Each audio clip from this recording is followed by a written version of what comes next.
এই ম্যাথটা বেশ গুরুত্বপূর্ণ এই কারণে এটা দুইবার যেই মেইনে আসছে এবং সেটা গুরুত্বপূর্ণ হোক বা না হোক দুইবার যেই মেইনে আসা কোশ্চেন ইসাক স্যারের বই কপি করছে, মানে ইসাক স্যারের বইয়ে আছে। এটা আপনার বুঝতেছো কত গুরুত্বপূর্ণ? ভালো গুরুত্বপূর্ণ। আচ্ছা, এখন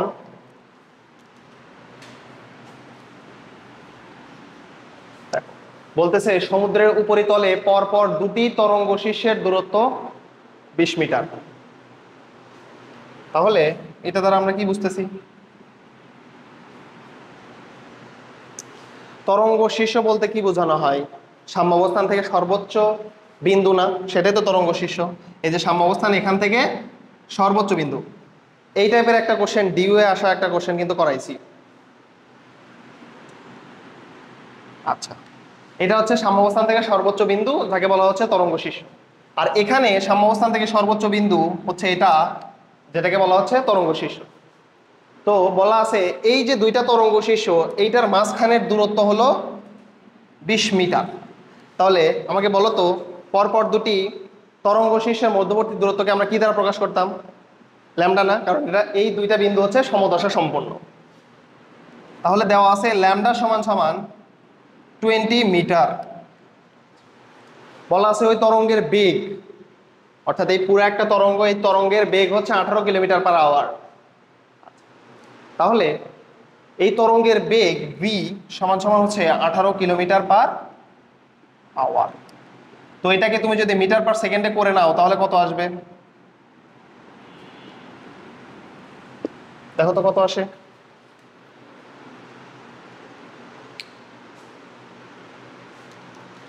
তাহলে আমরা লিখবো কিভাবে? এটা দেওয়া আছে, হ্যাঁ 5। আচ্ছা, এটা আসে 5 metre per second, 5 metre per second. তাহলে এটা আমরা কিভাবে লিখবো? দেওয়া আছে তরঙ্গের তরঙ্গদৈর্ঘ্য ল্যামডা, তরঙ্গদৈর্ঘ্য ল্যামডা সমান সমান 20 মিটার। তরঙ্গের বেগ v সমান সমান কত? 5 metre per second, 5 metre per second. আচ্ছা, এই দুইটা দেওয়া আছে। দেন বলতেছে দেখো তরঙ্গের ওঠানামার সাথে একটি নৌকার উপর নিচে 3 মিটার সরণ হয়, নৌকাটির সর্বোচ্চ উলম্ব বেগ কত? তার মানে অবশ্যই এখানে যখন নৌকা এই নদীর উপরে চলতেছে তখন কি পানিতে সৃষ্ট ঢেউ, সেই ঢেউয়ের উপরে একবার উপরে উঠতেছে, একবার নিচে নামতেছে। দেখো না নৌকা কি হয়, একবার একটু ঢেউয়ের কারণে ঢেউয়ের উপরে উঠে গেলেও নৌকা একটু উপরে ওঠে, আর ঢেউ যখন নিচে নেমে যায় তখন কি হয়, নৌকাটা তলাটা নিচে নেমে যায় না, পানির নিচে একটু নেমে যায়। এইটাই বলা হচ্ছে যে সেই তরঙ্গের উপরে নিচে, নৌকার উপর নিচে 3 মিটার সরণ হয়। নৌকার উপর নিচে 3 মিটার সরণ মানে তরঙ্গের উপরে নিচের যে দূরত্ব সেটা হচ্ছে 3 মিটার। আচ্ছা, তরঙ্গের এটা হচ্ছে শীর্ষবিন্দু, আর এটা ধরে নিলাম আমরা নিচের দিকে শীর্ষবিন্দু হচ্ছে এটা। তো বলা আছে একটি নৌকার উপর নিচে 3 মিটার সরণ হয়, তার মানে কি বলছিলাম, নৌকার উপর নিচে 3 মিটার সরণ মানে তরঙ্গের উপরের দিকে সর্বোচ্চ বিন্দু এবং নিচের দিকে সর্বোচ্চ বিন্দুর মধ্যবর্তী দূরত্ব হলো 3 মিটার। কারণ তরঙ্গ উপরে ওঠা মানে নৌকা উপরের দিকে উঠবে, আর তরঙ্গ নিচে নামা মানে নৌকাও নিচের দিকে নেমে যাবে। তাহলে তরঙ্গের ওঠানামা বলতে বোঝানো হচ্ছে, নৌকার উপর নিচে ওঠানামা বলতে বোঝানো হচ্ছে তরঙ্গের উপর নিচ। তাহলে দেখো তো এই দূরত্বটা এটা হচ্ছে কি এই তরঙ্গের সর্বনিম্ন বিন্দু না, আর এটা হচ্ছে কি এই তরঙ্গের সর্বোচ্চ বিন্দু না। আচ্ছা, তো সর্বনিম্ন বিন্দু এটাও কি এ দ্বারা প্রকাশ করি না আমরা, আর এটাও কি এ দ্বারা প্রকাশ করি না, অর্থাৎ এটা কি বিস্তার না? সর্বোচ্চ বিন্দু সাম্যাবস্থান থেকে উপরের দিকে সর্বোচ্চ বিন্দু পর্যন্ত যে দূরত্ব তাকে বলা হয় বিস্তার। আবার সাম্যাবস্থা থেকে নিচের দিকেও সর্বোচ্চ বিন্দু পর্যন্ত দূরত্বকে কি বলা হয়? বিস্তার। তাহলে দেখো তো এখানে কি বলা আছে, 2a সমান সমান 3 মিটার না, 2a সমান সমান 3 মিটার। তাহলে এ সমান সমান কত 3/2 মিটার। এ সমান সমান 3/2 মিটার।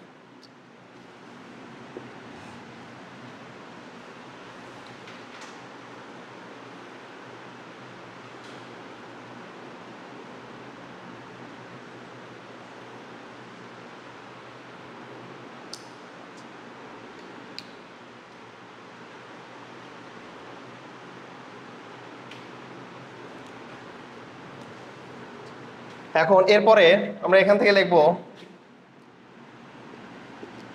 এখান থেকে লেখো আমরা জানি, এটাই ভালো হয়, আমরা জানি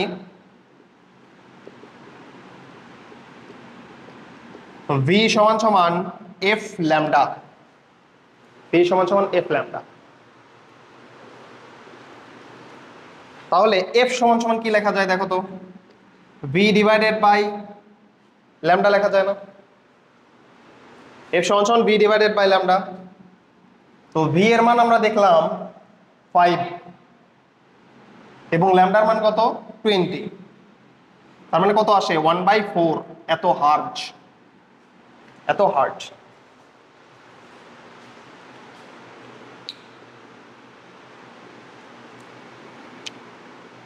তাহলে এই যে তরঙ্গ সেইটার কম্পাঙ্ক হচ্ছে 1/4 হার্জ। নৌকার উপর নিচে ওঠা মানে আমি বলছিলাম কি তরঙ্গের উপরে নিচে ওঠা, তাই না? উপরে নিচে কি করা, ভাইব্রেট করা। আচ্ছা, এখন কথা হলো বলছে নৌকাটির সর্বোচ্চ বেগ কত, নৌকাটার সর্বোচ্চ উলম্ব বেগ কত, অর্থাৎ উপরের দিকে বেগটা কত। এখন আমি বললাম কি নৌকাটা উপরের দিকে ওঠা মানে কি তরঙ্গটা উপরের দিকে ওঠা। তাহলে তরঙ্গের এই যে সর্বোচ্চ বিন্দু, এই তরঙ্গের সর্বোচ্চ বিন্দু কি উপরে নিচে কি করে, ওঠানামা করে না? আমি বলছিলাম তরঙ্গের উপস্থিত সকল কণা কি করে, উপরে নিচে ওঠানামা করে। এখানে চাইছে এই যে বিন্দুটা, এই বিন্দুটার উপরের দিকে উলম্ব বেগটা কত, সেটাই কিন্তু আসলে কি হবে নৌকার সর্বোচ্চ উলম্ব বেগ। কারণ তরঙ্গটা যখন উপরে উঠবে নৌকাটাও তখন উপরের দিকে উঠবে। আচ্ছা, এখন আমি তোমাদের বলছিলাম, মনে আছে কিনা তোমাদের, যে তরঙ্গের উপস্থিত সকল কণা SHM সিম্পল হারমোনিক মোশন মেনে চলে, তাই না? সরল দোলন গতি মেনে চলে। তাহলে সরল দোলন গতির ক্ষেত্রে সর্বোচ্চ বেগের সূত্র কি ছিল? সর্বোচ্চ বেগ মনে আছে? সরল দোলন গতির ক্ষেত্রে সর্বোচ্চ বেগ ভি ম্যাক্স সমান সমান কি ছিল? ভি ম্যাক্স সমান সমান এ ওমেগা ছিল, মনে আছে? ভি ম্যাক্স সমান সমান এ ওমেগা ছিল,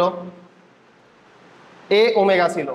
তো এখান থেকে দেখো তো আমি এ এর মানটা জানি, ওমেগার মান কি জানি, এটা বের করে নিব। তাহলে দেখো নৌকাটির সর্বোচ্চ উলম্ব বেগ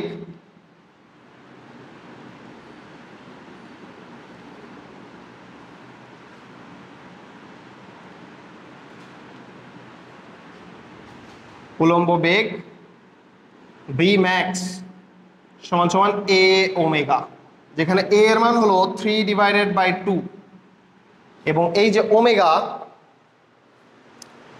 ওমেগার মান আমি জানি না, বাট কিসের মান জানি, এফ এর মান জানি। ওমেগা সমান সমান টয়েস পাই এফ লেখা যায় না? ওমেগা সমান সমান টয়েস পাই এফ। তাহলে দেখো এই যে এই দুই কাটে থাকলো 3 পাই ইন্টু এফ এর মান কত 1/4, তার মানে বুঝতেইছো অ্যান্সার হবে 3/4 পাই, 3/4 পাই এত মিটার পার সেকেন্ড। এটা তুমি যদি চাও কি করতে পারো, দশমিকেও অ্যান্সার বের করতে পারো, বুঝছো? 3/4 পাই মিটার পার সেকেন্ড।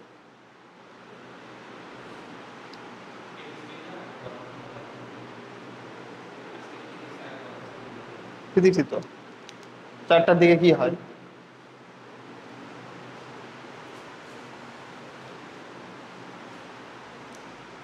দেখো আবার একটু এটা রিভিউ করি, সেটা হচ্ছে বলা আছে দুইটা তরঙ্গ শীর্ষের দূরত্ব, এই যে তরঙ্গ শীর্ষের দূরত্বকে আমরা জানি ল্যামডা, সেটা হচ্ছে 20 মিটার দেওয়া আছে, এবং তরঙ্গের বেগ তোমাদের মনে আছে কিনা আমি বলছিলাম তরঙ্গের উপস্থিত সকল কণার বেগগুলো আলাদা আলাদা হবে। কণার বেগগুলো আলাদা আলাদা হবে কারণ তারা কি উপরে নিচে ভাইব্রেট করে বা অসিলেট করে, কিন্তু তরঙ্গের বেগ কিন্তু সমবেগ। বলছিলাম এই যে তরঙ্গের বেগ 18 কিলোমিটার/আওয়ার, এটা কিন্তু সমবেগ। বাট তরঙ্গের উপরে যে কোনো কণার বেগ যেগুলো হবে সেটা আলাদা আলাদা। এখন এই দুইটা আমাদের দেওয়া আছে, তারপরে বলা আছে একটি নৌকার উপরে নিচে 3 মিটার সরণ হয় তরঙ্গের ওঠানামার সাথে সাথে। বলাই আছে তরঙ্গের ওঠানামার সাথে সাথে, তারপরে তরঙ্গ যখন উপরে উঠবে নৌকা উপরে উঠবে, তরঙ্গ যখন নিচে নামবে নৌকাও নিচে নামবে। তাহলে তরঙ্গ যদি উপরের দিকে ওঠে, উপরের দিকে সর্বোচ্চ সরণকে আমরা কি বলি? বিস্তার। তাহলে একবার উঠলো, আবার তরঙ্গ যদি নিচে নামে তাহলে নিচের দিকে সর্বোচ্চ দূরত্ব কি? ওটাও তো বিস্তার। তাহলে এই যে ওঠা এবং নামা, এইটার দূরত্ব দেওয়া আছে 3 মিটার। তাহলে ওঠা নামা বলতে কি? 2a, 2a সমান 3 মিটার, তার মানে এ কত? 3/2 মিটার। আচ্ছা, এখন বলছে নৌকাটির সর্বোচ্চ উলম্ব বেগ কত।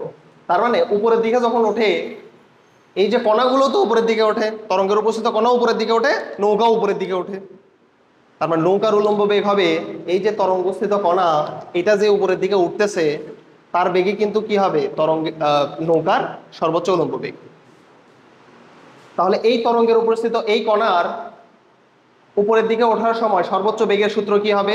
ভি ম্যাক্স সমান এ ওমেগা। কারণ আমি বলছিলাম তরঙ্গের উপরে যে কণাগুলো থাকে সেই সবগুলো কণাই SHM অর্থাৎ সিম্পল হারমোনিক মোশন প্রাপ্ত, সবগুলোই সরল দোলন গতি মেনে চলে। তাহলে সরল দোলন গতির ক্ষেত্রে আমরা কি জানি? ভি ম্যাক্স সর্বোচ্চ বেগ সমান সমান কি? এ ওমেগা। তাহলে এ ওমেগা, এ এর মানটা আমি জানি, ওমেগা সমান সমান টোয়াইস পাই এফ।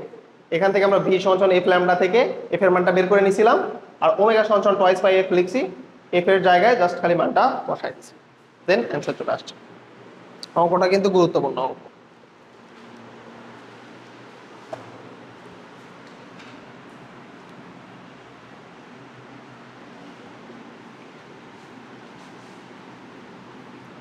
তুলছো না এটা?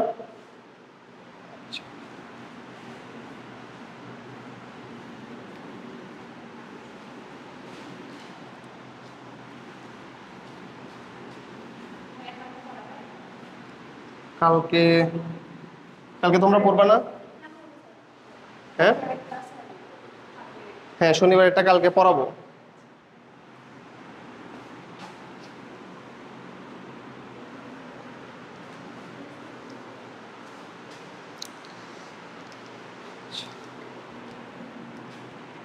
তোমাদের একটা অঙ্ক HW দিছিলাম, পারছো? HW করছো? আচ্ছা, HW যে পারছো সে গ্রুপে ওটা দিয়ে দিবা।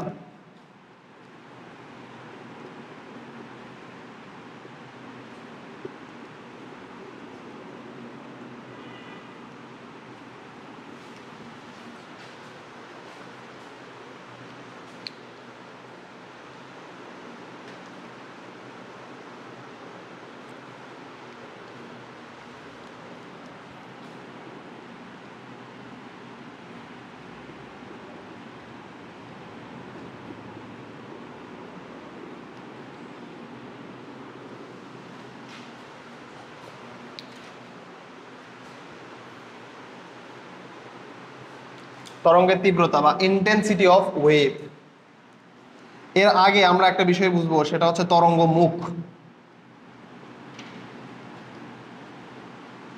বা ওয়েভ ফ্রন্ট।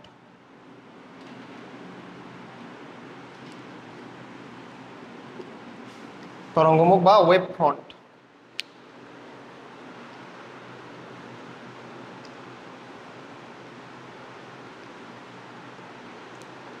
আচ্ছা,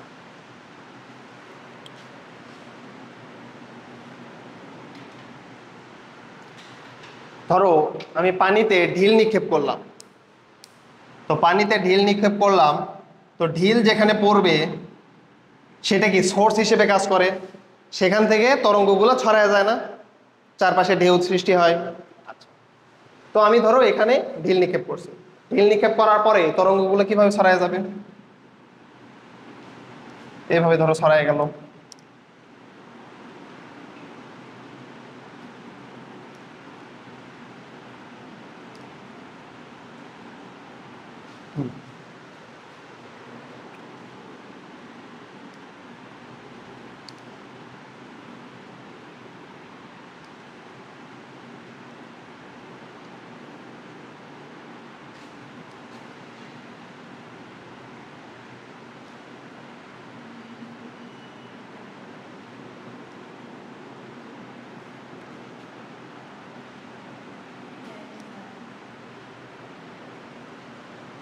জাস্ট খালি দেখার জন্য এভাবে দাও, কয়েকটা দেখে বুঝলেই হবে। ধরো এইভাবে তরঙ্গগুলো আশেপাশে ছড়ায় যাচ্ছে। এখন তুমি দেখো তো এই সবগুলো তরঙ্গের এই বিন্দুগুলো কি সমদশা সম্পন্ন না? কারণ দেখো এটা উপরের দিকে, এই তরঙ্গটা উপরের দিকে উঠতেছে, আবার এটা নিচের দিকে নামতেছে। এটা নিচের দিকে সর্বনিম্ন বিন্দু না? আবার এটা নিচের দিকে সর্বনিম্ন বিন্দু না? এটা নিচের দিকে সর্বনিম্ন বিন্দু না? এটা নিচের দিকে সর্বনিম্ন বিন্দু, আবার এটা হচ্ছে তোমার নিচের দিকে সর্বনিম্ন বিন্দু, এইটা হচ্ছে নিচের দিকে সর্বনিম্ন বিন্দু, আবার দেন এইটা নিচের দিকে সর্বনিম্ন বিন্দু, এটা নিচের দিকে সর্বনিম্ন বিন্দু, এটা নিচের দিকে তো এই যে বিন্দুগুলো আমি আঁকালাম সেগুলো হচ্ছে এই তরঙ্গগুলোর সমদশা সম্পন্ন বিন্দু। সমদশা সম্পন্ন বিন্দু বলতে কি বুঝাইছিলাম, যে সকল বিন্দুর অবস্থান একই জায়গায়। তো এই সমদশা সম্পন্ন বিন্দু গুলোকে একত্রিত করে তুমি যদি একটা পথ আঁকাও তাহলে সেটা দেখতে একটা গোলাকার পথের মতো লাগবে, বুঝছো? অর্থাৎ এর সঞ্চারপথ দেখো গোলক আকার হয়েছে, এমন না যে সবসময় গোলক আকার হবে, বাট এখানে দেখো গোলক আকার একটা সঞ্চারপথ হয়েছে। তো তরঙ্গ মুখ বলতে কি বোঝানো হয়? তরঙ্গ মুখ বলতে বোঝানো হয় তরঙ্গের উপস্থিত সমদশা সম্পন্ন কণার, এই যে দেখো তো তরঙ্গের উপস্থিত সমদশা সম্পন্ন কণার তার চলার পথ। দেখো তো এটা একটা চলার পথ তৈরি করছে না? এই যে আমি রাউন্ড ফিগার দিয়ে এই যে গোলকটা আঁকাইছি, সেইটা সমদশা সম্পন্ন বিন্দুগুলোকে কানেক্ট করছে, দেন এগুলোতে একটা চলার পথ তৈরি করছে না? তাহলে তরঙ্গমুখকে এটা লিখে নাও, এটা আসে কিন্তু, এটা ভৌত আলোক বিজ্ঞানেও আছে। দেখো তরঙ্গের উপরে স্থিত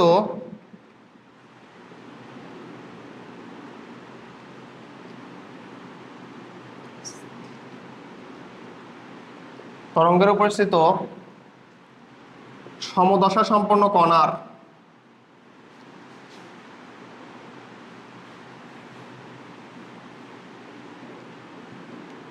তরঙ্গের উপস্থিত সমদশা সম্পন্ন কণার সঞ্চারপথ, সঞ্চারপথকে কি বলা হয়? চলার পথ। সরল রেখায় করছে সঞ্চারপথ, কণার সঞ্চারপথকে তরঙ্গ মুখ বা ওয়েভ ফ্রন্ট বলে, তরঙ্গ মুখ বলে।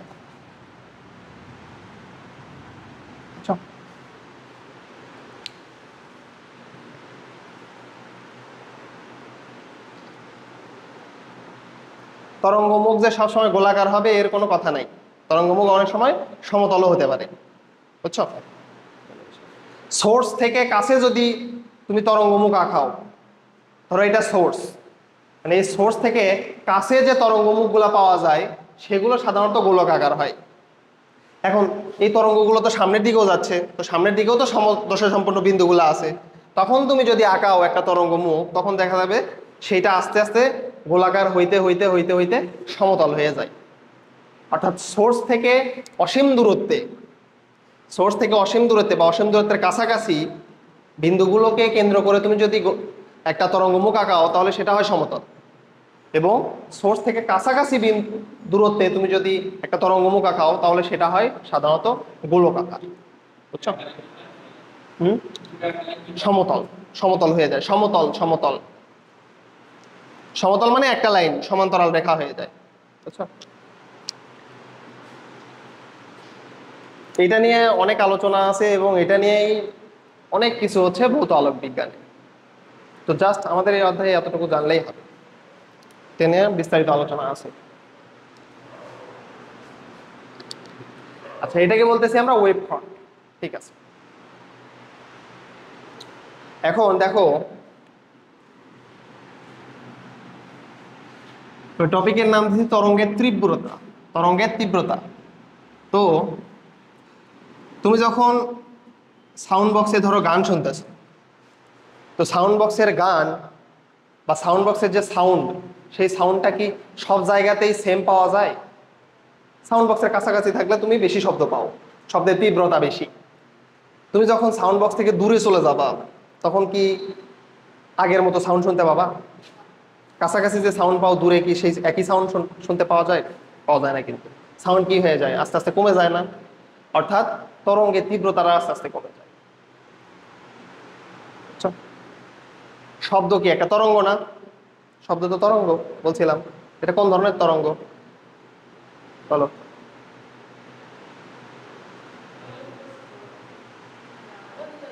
অনুদৈর্ঘ্য তরঙ্গ সমান্তরালে যায় না এখনো, শব্দ হচ্ছে অনুদৈর্ঘ্য তরঙ্গ। তো ধরো আমি একটা সাউন্ড বক্সে গান শুনতেছি,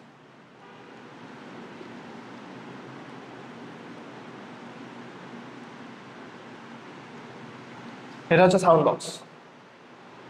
তো সাউন্ড বক্স থেকে গান শুনতেছি, তো সাউন্ড বক্সের থেকে তুমি যখন গান শুনবা এই তরঙ্গগুলো আশেপাশে গোলক আকার হিসেবে ছড়ায় যায়, গোলক হিসেবে ছড়ায় যায়। কিভাবে গোলক হয় দেখালাম না কিছুক্ষণ আগে, তরঙ্গমুখ সৃষ্টি করে। তো তরঙ্গমুখের চলার পথ কেমন? গোলক আকার না? তো একইভাবে এই যে সাউন্ড বক্স, এই সাউন্ড বক্স থেকে যে শব্দগুলো তৈরি হবে সেগুলো এইভাবে গোলক আকারে সামনের দিকে অগ্রসর হয়, এইভাবে গোলক আকারে সামনের দিকে অগ্রসর হয়। আচ্ছা, এখন এইটা হচ্ছে আমাদের সোর্স। ধরলাম এখান থেকে আমাদের সাউন্ড বের হয়, এখান থেকে সাউন্ড বের হয়, এটা সোর্স। এখান থেকে যখন সাউন্ড বের হবে, তুমি ধরো এখানে আসো, সাপোজ এখানে আসো, এখানে আসো। তো তরঙ্গের তীব্রতাকে, তরঙ্গ তীব্রতা বলতে আমরা বুঝি, লিখে নাও এটা একটু, সংজ্ঞাটা প্রথমে লিখে নাও। তরঙ্গের তীব্রতা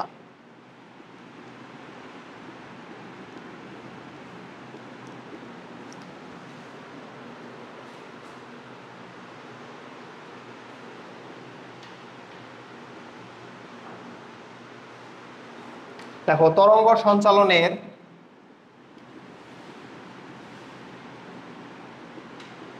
তরঙ্গ সঞ্চালনের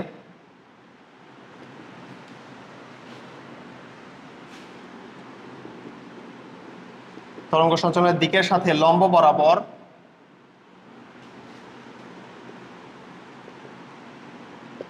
তরঙ্গ সঞ্চালনের দিকের সাথে লম্ব বরাবর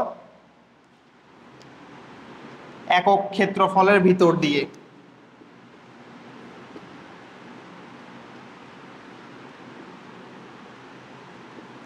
তরঙ্গ সঞ্চালনের দিকের সাথে লম্ব বরাবর একক ক্ষেত্রফলের ভিতর দিয়ে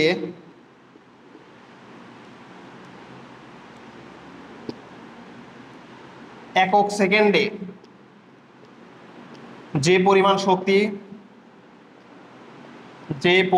শক্তি সঞ্চালিত হয়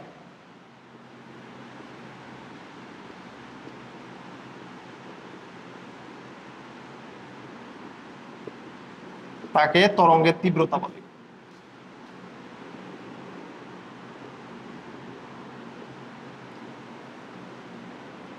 তাকে তরঙ্গের তীব্রতা বলে। অর্থাৎ এই যে তরঙ্গের তীব্রতা,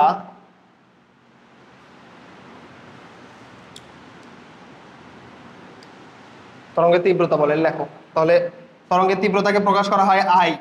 আই মানে কি? ইন্টেন্সিটি, তাই না? আই সমান সমান P divided by A. I সমান সমান পি ডিভাইডেড বাই এ। কেন? একক সেকেন্ডে যে পরিমাণ শক্তি সঞ্চালিত হয় তাকে আমরা কি বলি? ক্ষমতা না? ক্ষমতা। টি সেকেন্ডে যদি ডাব্লু পরিমাণ কাজ সম্পাদন হয়, একক সেকেন্ডে যে পরিমাণ কাজ সম্পাদন হয় তাকে আমরা কি বলি? ক্ষমতা না? W by T. পি সমান সমান ডাব্লু বাই টি, এটা জানি। তো এখানে বলাই হচ্ছে একক সেকেন্ডে যে পরিমাণ শক্তি সঞ্চালিত হয় সেটা কি? পি। এখন আবার বলা আছে দেখো, লম্ব বরাবর একক ক্ষেত্রফলের ভিতর দিয়ে। তাহলে এই ক্ষেত্রফলের ভিতর দিয়ে যদি পি পরিমাণ শক্তি সঞ্চালিত হয় বা পি ক্ষমতার শক্তি সঞ্চালিত হয়, তাহলে 1 মিটার স্কয়ার ক্ষেত্রফলের ভিতর দিয়ে কতটুকু শক্তি, কতটুকু ক্ষমতা পাস করবে? পি ডিভাইডেড বাই এ না?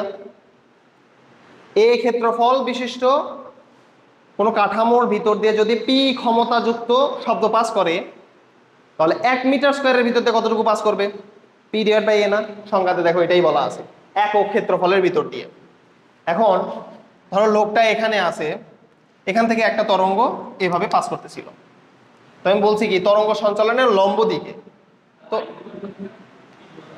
হ্যাঁ, আই হচ্ছে তীব্রতা, ইন্টেন্সিটি।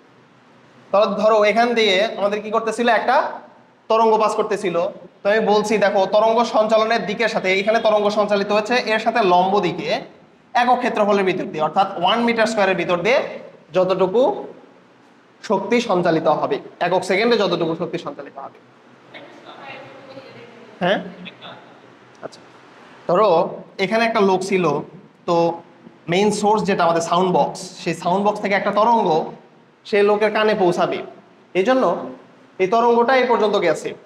এখন আমরা কি বলতেছি তরঙ্গের তীব্রতা বলতে, যে একক ক্ষেত্রফলের ভিতর দিয়ে 1 সেকেন্ডে যে পরিমাণ শক্তি সঞ্চালিত হবে সেটা কিসের সাথে লম্ব বরাবর, তরঙ্গের দিকের সাথে লম্ব বরাবর। তো তরঙ্গ যাচ্ছিল আমার এই দিকে, তরঙ্গের দিকের সাথে লম্ব বরাবর, এটা লম্ব বরাবর এই যে দেখো একক ক্ষেত্রফল, এই একক ক্ষেত্রফল এটা ধরলাম 1 মিটার স্কয়ার ক্ষেত্রফল, একক ক্ষেত্রফলের ভিতর দিয়ে যতটুকু শক্তি 1 সেকেন্ডে পাস করবে। এখন যদি আমরা এই যে পুরো গোলক, এই পুরো গোলকের ক্ষেত্রফল যদি বের করতে পারি তাহলে কিন্তু আমাদের কাজটা হয়ে যায়। তখন বুঝবো কিভাবে, পুরো এ ক্ষেত্রফলের ভিতর দিয়ে ধরলাম এই গোলকের ক্ষেত্রফল হচ্ছে এ ক্ষেত্রফলের ভিতর দিয়ে শক্তি পাস করে পি পরিমাণ, পি ক্ষমতা শক্তি, তাহলে 1 মিটার স্কয়ার ক্ষেত্রফলের ভিতর দিয়ে কতটুকু যাবে, পি ডিভাইডেড বাই এ পরিমাণ না। এখন গোলকের ক্ষেত্রে ক্ষেত্রফল নির্ণয়ের সূত্র কি হবে, এর আগের দিনই করাইছে। গোলকের ক্ষেত্রফল নির্ণয়ের সূত্র কি হবে, 4πr²। হ্যাঁ 4πr² না, তাহলে গোলকের ক্ষেত্রফল নির্ণয়ের সূত্র এ সমান সমান হচ্ছে 4πr²। তুমি তাহলে এখানে কি লিখতে পারবা, আই সমান সমান পি ডিভাইডেড বাই 4πr²।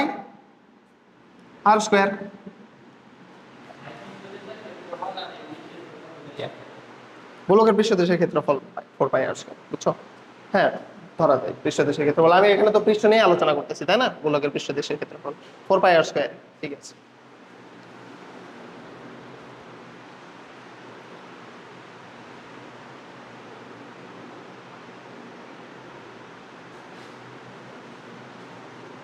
তাহলে দেখো এই যে গোলকের ক্ষেত্রফল হচ্ছে 4πr², এটা আমরা এতে বসাই দিলাম। এখান থেকে তুমি বুঝতেছো, দেখো তো আই এর সাথে অর্থাৎ এই তরঙ্গের তীব্রতার সাথে আর এর সম্পর্ক কেমন, বর্গমূলের ব্যস্তানুপাতিক, মানে হচ্ছে তোমার এই যে ব্যাসার্ধের বর্গের ব্যস্তানুপাতিক, ব্যাসার্ধের বর্গের ব্যস্তানুপাতিক। এখন আমি কিছুক্ষণ আগেই তোমাদের বলছি, দেখো যে তুমি যদি সাউন্ড বক্সের কাছে থাকো তাহলে তুমি শব্দটা বেশি জোরে শুনতে পাও, কারণ তীব্রতা বেশি। দেখো তো তুমি যদি দূরে থাকো, ধরো সাপোজ এখানে কেউ একজন আছে, এখানে কেউ একজন আছে, তাহলে এখান থেকে এই আর এর পরিমাণটা বেশি হবে না কম হবে, বেশি হবে না, তখন তীব্রতাটা কি হয়ে যাবে, কমে যাবে না। আর এখানে আর এর পরিমাণটা কত হবে, কম না, R1টা কিন্তু কম, তাহলে এই লোকটা শব্দ জোরে শুনতে পারবে। আর এখানে R2 এর পরিমাণ বেশি, তার মানে এখানে এই লোকটা কি করতে পারবে, শব্দটা আস্তে শুনতে পারবে, বুঝছো? এই হলো বিষয়। তার মানে এই যে আর হচ্ছে সোর্স থেকে যে শুনছে তার মধ্যবর্তী দূরত্ব, বুঝছো? ঠিক আছে। আর পি হলো কি, সেই শব্দের ক্ষমতা।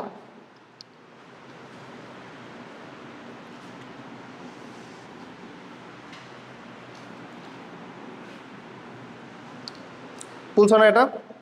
আচ্ছা,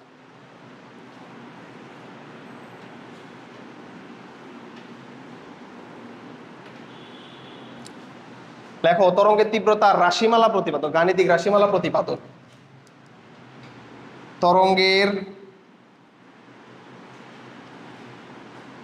অর্থাৎ শুধুমাত্র তরঙ্গের তীব্রতার এই সূত্রই লেখা যায় না, অন্য একটা সূত্রও লেখা যায়, তরঙ্গের তীব্রতার গাণিতিক রাশিমালা প্রতিপাদক।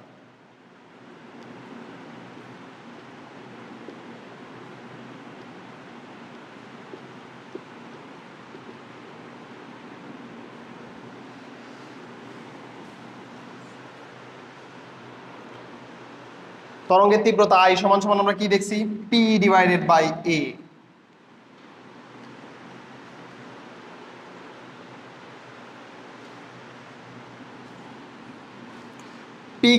পি কে কি লেখা যায়, ডাব্লু বাই টি লেখা যায় না, যেখানে ডাব্লু সমান সমান শক্তি বা এনার্জি। তাহলে এখানে পি কে আমরা লিখতে পারি ই ডিভাইডেড বাই টি, বুঝছো? ই মানে শক্তিকে বোঝাচ্ছি, ই ডিভাইডেড বাই টি, আর এখানে হলো এ। তাহলে দেখো তো কি আসে, ই ডিভাইডেড বাই এটি আসে না এখানে, ই ডিভাইডেড বাই এটি গুণ করে দাও, ই ডিভাইডেড বাই এটি।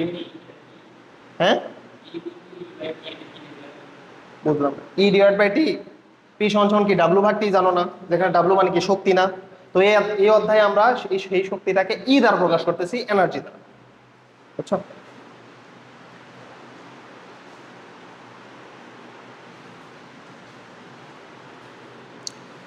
তাহলে আই দেখো আসতেছে ই ডিভাইডেড বাই এটি। এখন এখান থেকে এই যে ই ডিভাইডেড বাই এটি, এই তরঙ্গটা ধরলাম যে কোনো একটা মাধ্যমের ভিতর দিয়ে প্রবাহিত হয়েছে, যে কোনো একটা মাধ্যমের ভিতর দিয়ে প্রবাহিত হয়েছে। তো যে কোনো মাধ্যমের ভিতর দিয়ে যদি প্রবাহিত হয়, সেই মাধ্যমের দৈর্ঘ্যকে আমি উপরে নিচে উভয় জায়গাতেই গুণ দিলাম, এল উপরেও গুণ দিছি নিচেও গুণ দিছি। তাহলে এল কি, এল সমান সমান মাধ্যমের একটি অংশের দৈর্ঘ্য, মাধ্যমের একটি অংশের দৈর্ঘ্য।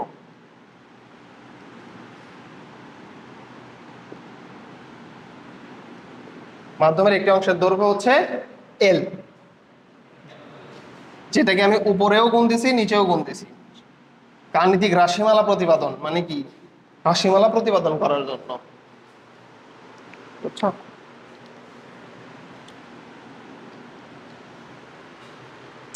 এখন এ মানে কি দেখো তো, প্রস্থচ্ছেদের ক্ষেত্রফল না, অর্থাৎ সেই মাধ্যমের প্রস্থচ্ছেদের ক্ষেত্রফল। এল হচ্ছে যে কোনো একটা, সেই মাধ্যমের যে কোনো একটা অংশের দৈর্ঘ্য।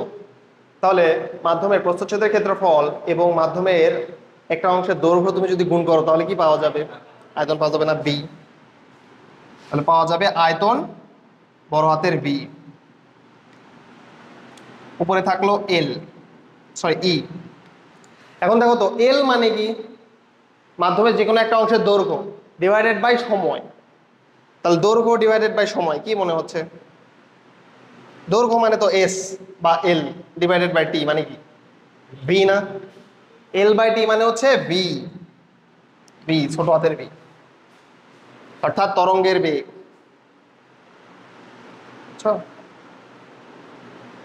এইটা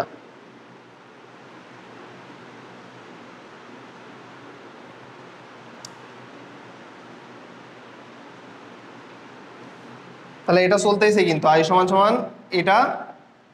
এখান থেকেও আমরা আবার আসবো, আই সমান সমান কি ছিল, তোমরা ওর নিচে নিচেই লিখবা, ইবি ডিভাইডেড বাই বড় হাতের বি সমান সমান, দেখো বলছিলাম যে যেহেতু শব্দ একটা তরঙ্গ এবং তরঙ্গের আয়তনটা হচ্ছে মাধ্যমের একটা অংশের আয়তন, মাধ্যমের একটা অংশের আয়তন, মাধ্যমের একটা অংশের ক্ষেত্রফল মানে মাধ্যমের তোমার ধরো ক্ষেত্রফল প্রস্থচ্ছেদের ক্ষেত্রফল এবং সেই মাধ্যমের একটা অংশের দৈর্ঘ্য গুণ হইলে কি হবে, মাধ্যমের শুধুমাত্র একটা অংশের আয়তনই তো পাওয়া যাবে। লিখে নিতে পারো ভি হচ্ছে মাধ্যমের একটি অংশের আয়তন।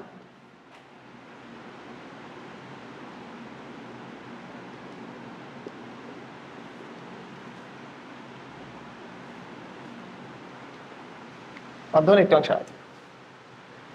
এখন দেখো এই যে ই, এই ই কে আমরা কি লিখতে পারি, তো যেহেতু শব্দ একটা তরঙ্গ এবং সেই তরঙ্গগুলো আমি বলছিলাম SHM গতিসম্পন্ন, সিম্পল হারমোনিক মোশন গতিসম্পন্ন। তো সরল দোলন গতিসম্পন্ন কণার সর্বোচ্চ বেগের সূত্র কি ছিল, সর্বোচ্চ শক্তির কি সূত্র, সর্বমোট শক্তি যেটা আছে তার সূত্র কি ছিল, half M V max square না, ই সমান সমান half M V square, half M V max square ছিল। কোনটা, এটা এটা তরঙ্গের বেগ, শব্দ তরঙ্গের বেগ, তরঙ্গের বেগ। তাহলে দেখো ই ম্যাক্স সমান সমান half M V max square, তো হাফ এম থাকলো, সিম্পল হারমোনিক মোশনের ক্ষেত্রে ভি ম্যাক্স কে কি লেখা যায়, এ ওমেগা। তাহলে ভি ম্যাক্স এর উপরে যদি স্কোয়ার থাকে এটা হয়ে যাবে এ স্কোয়ার ওমেগা স্কোয়ার।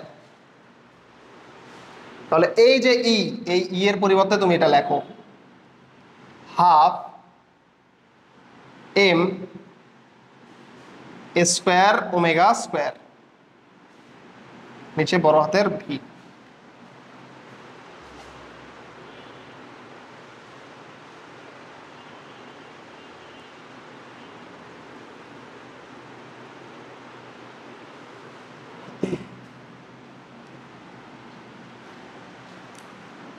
তাহলে দেখো এই যে হাফ এটা থাকলো, এম বাই ভি কে কি লেখা যায়? এম বাই ভি কে কি লেখা যায়? এম হচ্ছে কি মাধ্যমের যে কোনো একটা অংশের ভর, আর এখানে হচ্ছে তোমার ভি মানে কি মাধ্যমের যে কোনো একটা অংশের আয়তন। যে কোনো একটা মাধ্যম নিয়েই তো কাজ করতেছি, তাহলে এম হচ্ছে মাধ্যমের যে কোনো একটা অংশের ভর, ভি হচ্ছে মাধ্যমের যে কোনো একটা অংশের আয়তন। তাহলে ভর বাই আয়তন মানে কি মাধ্যমের যে কোনো একটা অংশের ঘনত্ব রো। ঘনত্ব তো চেঞ্জ হয় না, তার মানে মাধ্যমের যে কোনো একটা অংশের ঘনত্ব মানে পুরা মাধ্যমেরই ঘনত্ব, তাই না? ঘনত্বের মান তার ওইভাবে চেঞ্জ হয়। তাহলে রো এ স্কোয়ার ওমেগাকে কি লেখা যায়? টয়েস পাই এফ লেখা যায় না? তাহলে তার উপরে যদি তুমি স্কোয়ার করো তাহলে এটা আসবে 4 পাই square F square into V, তরঙ্গের বেগ। তাহলে দেখো তুমি যদি এটা কাটাকাটি করো তাহলে যেটা আসতেছে 2 রো 2 পাই স্কোয়ার, আগে লেখো 2 pi square A square F square rho, rho V, তাই না? ভিও আছে, রো ভি। আই সমান সমান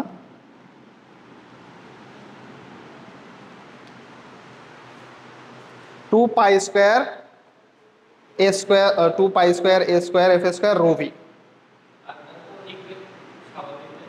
কোনটা? এটা তো কৌণিক বেগ না, এটা কৌণিক কম্পাঙ্ক। এটা বলাই যাবে না কৌণিক বেগ এই অধ্যায়ে। এটা হচ্ছে সিম্পল হারমোনিক মোশনে কৌণিক বেগ আছে না, কৌণিক কম্পাঙ্ক।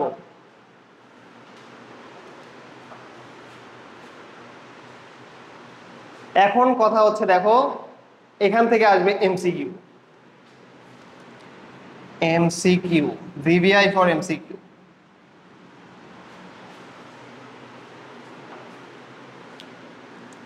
এগুলো লিখে দেয়, এগুলো বিভিন্ন জায়গায় কিন্তু আসে, বুঝছো? ওই যে কলেজের এক্সামে দেখলা, আমি তোমাদের মনে আছে, আমার খুব ভালোভাবে মনে আছে, যখন আমি কাজ ক্ষমতা শক্তি পড়াইছিলাম তখন বলছিলাম যে কখন ধনাত্মক কাজ হয়, কখন ঋণাত্মক কাজ হয়, কখন শূন্য কাজ হয়, কত থেকে কত ডিগ্রি রেঞ্জের ভিতরে। বলছিলাম যে এটা অনেকবার আসে এবং প্রত্যেকবারই আসে। হ্যাঁ, বলছিলাম যে কোথাও না কোথাও পাবা, খুব তাড়াতাড়ি পাবা। ওই যে দেখো দিয়ে দিছে, এরকম সব জায়গাতেই পাবা, বুঝছো?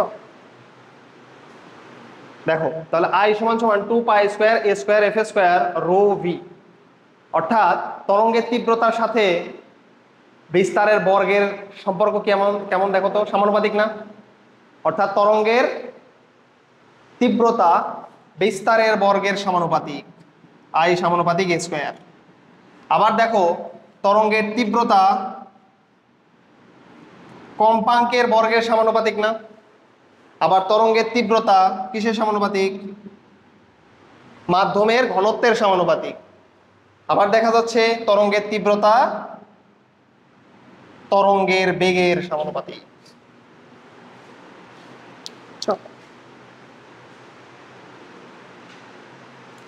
কিভাবে দিবে? বলবে যে তরঙ্গের তীব্রতা নিচের কোনটির সমানুপাতিক? প্রথমটা দিবে হচ্ছে বিস্তারের সমানুপাতিক, পরেরটা দিবে কম্পাঙ্কের বর্গের সমানুপাতিক, পরেরটা দিবে তরঙ্গের বেগের সমানুপাতিক। কোনটা হবে? প্রথমটা কিন্তু হবে না, কারণ আমি বলছি বিস্তারের বিস্তারের সমানুপাতিক। বিস্তারের সমানুপাতিক না বিস্তারের বর্গের সমানুপাতিক, এইভাবে দিবে কোশ্চেন। তখন অ্যান্সার হবে 2 এবং 3। কোশ্চেনগুলো এইভাবে আসে। তুলছো না? এটা তুলছো না? তার মানে তোমাদের তরঙ্গের তীব্রতার জন্য দুইটা সূত্র ভালোভাবে মুখস্থ রাখা লাগবে। আই সমান সমান পি বাই এ, আর আরেকটা হলো আই সমান সমান 2 pi square A square F square rho V.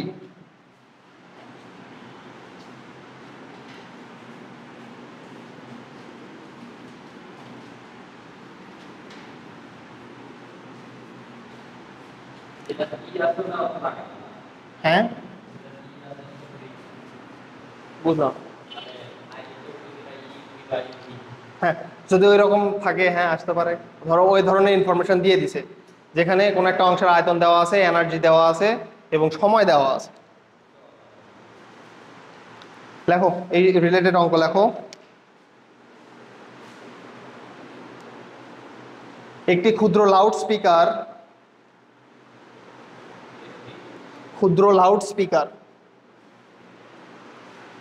একটি ক্ষুদ্র লাউড স্পিকার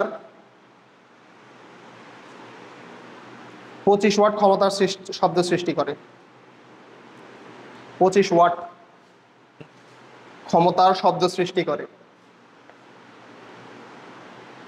25 ওয়াট ক্ষমতার শব্দ সৃষ্টি করে।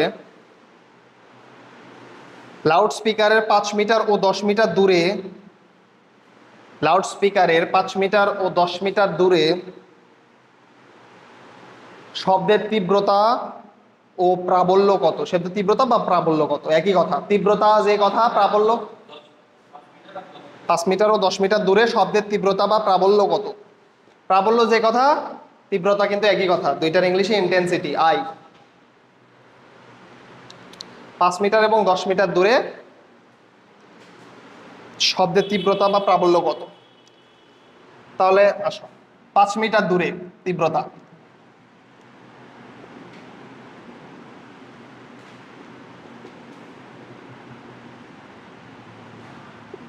পাঁচ মিটার দূরে তীব্রতা I1 সমান সমান কি হবে? P divided by 4 pi R1 square. P divide by A, তাহলে A সমান সমান কি জানি আমরা? 4 pi R square, 4 pi R square. তাহলে P এর মান দেওয়া আছে তোমার 25 ওয়াট। 4 পাই R1 এর মান কত? 5 না? 5 স্কোয়ার। এটা ওয়াট ডাবল লেখার দরকার নেই, একবার শেষে একক লিখলেই হয়। তাহলে 5 স্কোয়ার, 25 গেল, অ্যান্সার হবে 1/4 পাই। এত। বুঝছো? তো এই যে দেখো তীব্রতার একক কি?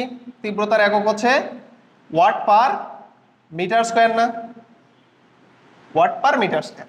কারণ বুঝতেইছো নিচে হচ্ছে ক্ষেত্রফল, একক তোমার হচ্ছে প্রস্থচ্ছেদের ক্ষেত্রফল, তার একক কি? Metre square. এবং উপরে হচ্ছে তোমার কি? ক্ষমতা, ক্ষমতার একক কি? ওয়াট না? তাহলে watt per metre square. 5 metre দূরে গেল, এবার 10 মিটার দূরে। 10 মিটার দূরে তীব্রতা,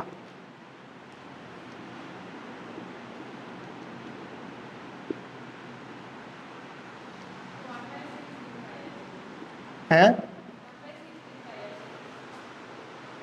1/16 পাই। পরেরটাও P divided by 4 pi R2 square. P এর মান হলো 25, 4 পাই থাকলো, R2 এর মান হচ্ছে কত? 10। তাহলে 10 এর উপরে স্কোয়ার করলে কত আসে? 100। তার মানে এই যে 4, তার মানে 1/16 পাই। এত watt per metre square. Watt per metre square. এই অধ্যায় একটু ভালো করে পড়লে তোমার কাছে ধরো ভৌত আলোক বিজ্ঞান কিছুই মনে হবে না, মানে বাচ্চা মনে হবে জাস্ট। আর যদি এই অধ্যায় না পড়ে তুমি যদি ভৌত আলোক বিজ্ঞান পড়তে যাও,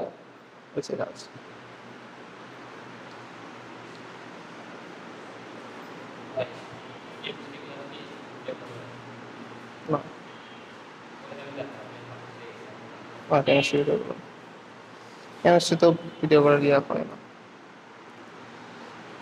তারপরটা তোলো, একটি শব্দ তরঙ্গ উৎসের বিস্তার। একটি শব্দ তরঙ্গ উৎসের বিস্তার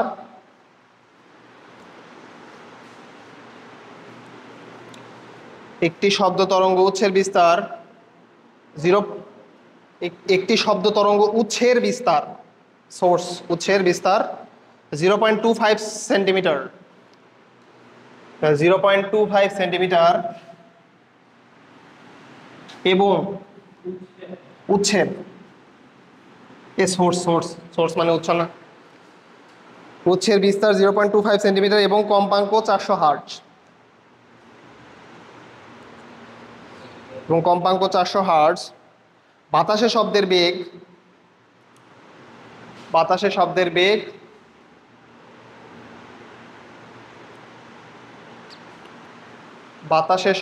বেগ 332 metre per second.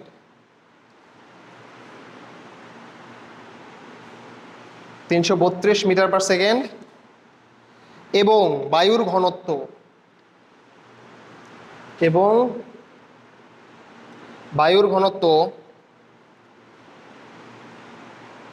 1.293 KG per metre cube হলে প্রতি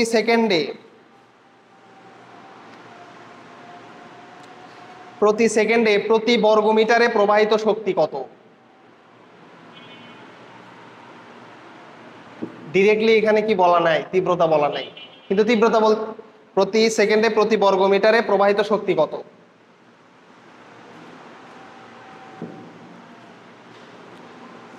প্রতি সেকেন্ডে প্রতি বর্গমিটারে প্রবাহিত শক্তি কত? দেখো এখানে ডিরেক্টলি কি 0.25 সেন্টিমিটার। দেখো এখানে কিন্তু ডিরেক্টলি বলা নাই তীব্রতা কত, তীব্রতাকেই মডিফাই করছে, মডিফাই করে কি লিখছে? প্রতি সেকেন্ডে প্রতি বর্গমিটারে প্রবাহিত শক্তি। তীব্রতা মানে তো আমরা ওইটাই জানি, একক ক্ষেত্রফলে একক সেকেন্ডে প্রবাহিত শক্তিকে কি বলতাম আমরা? তীব্রতা বলতাম না? তো এখানে ঘুরে লেখা মানে ওই আসলে তীব্রতাটাই চাচ্ছে। তো আই সমান সমান আমরা কি জানি?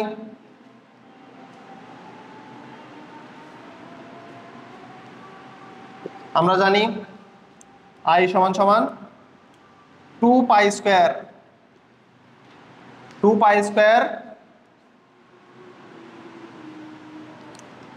এ স্কয়ার এফ স্কয়ার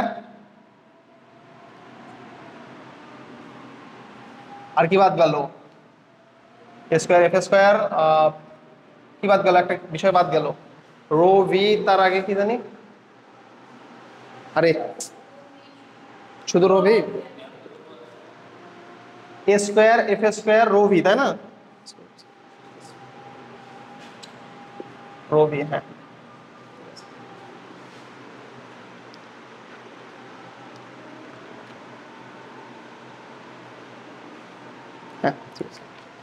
তাহলে 2 পায়ের মান কত? 3.1416।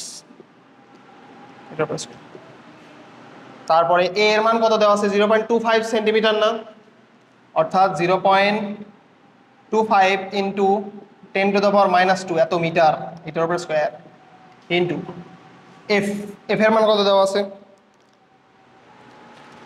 400 হার্টজ, 400 এটার উপর স্কয়ার, ইন্টু রো, রো এর মান দেওয়া আছে দেখো 1.293 ভি, ভি মানে কি? তরঙ্গের বেগ, তরঙ্গের বেগটা কত দেওয়া আছে?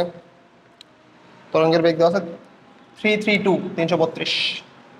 কত আসে আয়ের মান? 8,40608 এত ওয়াট পার মিটার। এইটা যদি আসে তাহলে এটাই, ক্যালকুলেশনটা একটু ভালো করে করলেই হবে। 400 স্কয়ার ইন্টু 332, তার মানে বড় একটা মান, বড় একটা মানের সাথে আবার এটার উপরে স্কয়ার, এটার সাথে 2, হ্যাঁ এরকমই আসার কথা। হ্যাঁ, এফ এর মান 1, 400, কম্পাঙ্ক 400 দেওয়া আছে না? কম্পাঙ্ক 400 হার্জ, 1 কোথেকে আসলো?